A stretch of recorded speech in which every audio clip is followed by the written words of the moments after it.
Relationship itself.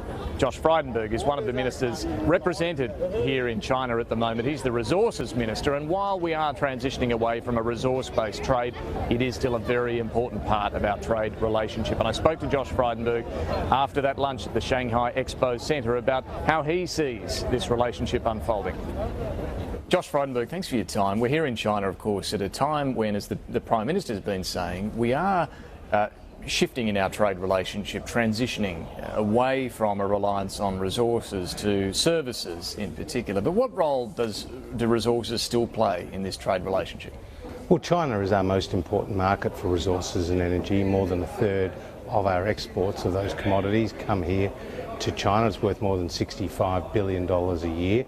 And while the prices of iron ore and coal and gas have come down in recent times, largely a function of the increase in supply, they're still very valuable markets for us, and volumes have been increasing. And indeed, there's been a bit of a pickup in the iron ore price, at least, and some better news on the Chinese economy. You'd be encouraged by that?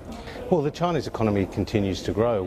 What people fail to sometimes appreciate is that a 6.9% growth rate here in China in 2015 is equivalent to a 14.2% growth rate in China in 2007-8. It's because the base has grown so much. Correct. It's growing at a lower rate off a bigger base. Now, China is the number 2 economy in the world and could surpass the United States in the years ahead. It's the number 1 trading partner, remarkably, for 130 countries. So it really is a global powerhouse as far as economies are concerned. And Henry Kissinger, David, very interestingly wrote about the fact that over the last 20 centuries, China has been the largest economy for 18 of them. It was only with the Industrial Revolution that the Europeans and the Americans started to dominate. Now China is coming back to its previous place in the world. Obviously, it will be the largest economy. It will be the largest economy, just a function of its size, 1.3 billion people, and to quote Deng, to get rich is glorious. Well, just on that, I was talking to an executive who's based here in China, made the point that very rapid growth of above 10% is not necessarily good for the world. If China surpasses the United States very quickly, that's not necessarily a good thing. Well, look, we want the Chinese economy to be stable and to be strong. That's good for the world. You don't want to see the major fluctuations and the volatilities in the market, whether it's on currency markets or it's in the stock markets, because that creates uncertainty and tensions. But as the Prime Minister has indicated, the Chinese economy is transitioning. It's transitioning from an investment stage to a consumption stage. We're seeing a major uptake in services as a part of the overall GDP. For example, in China, services make up just over 50% of their economy. In a country like Australia, it's more than 70% of our GDP. So that is the way China is going. But for Australia, we're seeing, David, incredible benefits, whether it's in agriculture through the China-Australia Free Trade Agreement, where 96% of all the goods we export will be tariff-free over the life of that agreement, whether it's in services that grew 16% year on year, or importantly, whether it's in investment, direct inbound investment into Australia, which have grown by 23.5% every year. Do you think this economic strength, that as China, as you acknowledge, becomes the world's largest economy, means that its clout influences how it behaves on the world stage, whether it's the South China Sea, whether it's some of the concerns about rendition of its citizens and other citizens back to China for fairly vague alleged crimes? Is it getting away with flouting international law?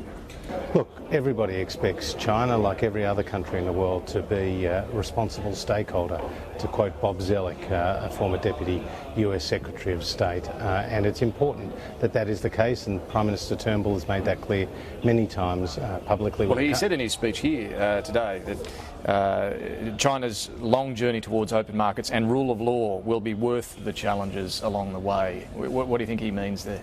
I think that was just a sensible statement of the obvious, which is China has the most to gain from a stable global order, of which they play a considerable part. Does China respect the rule of law now? Look, China does respect the rule of law, but on issues like the South China Sea, there are obviously contested claims. Well, indeed. And what about open markets? Would you say China is committed to open markets at the moment? Well, certainly from Australia's perspective, we've been a great beneficiary of our free trade agreement with China, and the two-way trade of $150 billion, $100 billion of which is directed towards the benefit of us because we export into China, and $50 billion of what they export to Australia. China's steel production, which has been massive, it's flooded international markets. It's been great for iron ore exporters having all this production of steel in China, even if the price came off because there was so much oversupply. But it has put pressure on steel makers, including in Australia, Arium now in administration. Labor has today announced plans to protect the steel industry through not mandating Australian steel be used in government-funded projects, but certainly a certain grade of steel be mandated, and that more projects put forward their local industry plans. What do you think about this approach? Well, they'll be calling Bill Shorten Billy the Backflipper very, very soon, if not already, because he has done another big backflip, because just a few days ago he was saying we should mandate the purchase of Australian steel for all projects within Australia. Now he's saying he'll use his best endeavours.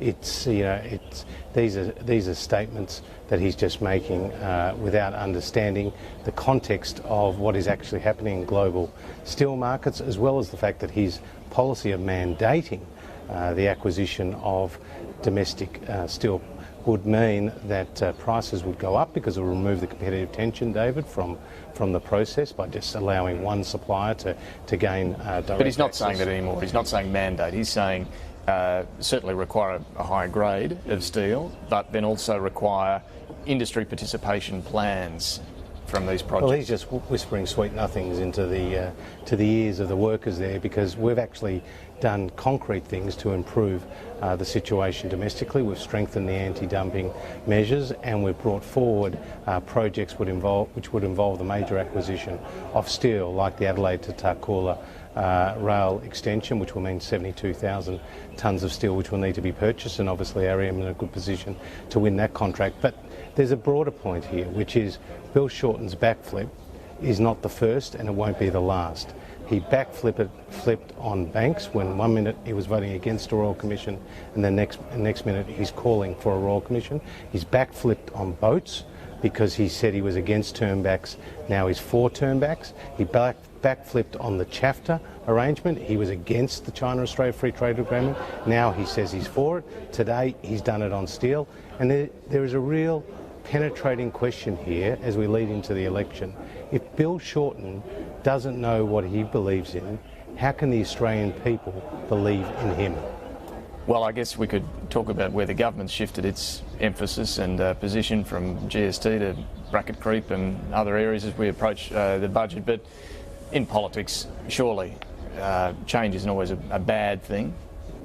Well, it's a mission of failure on Bill Shorten's part that his positions weren't sustainable from Monday to Tuesday.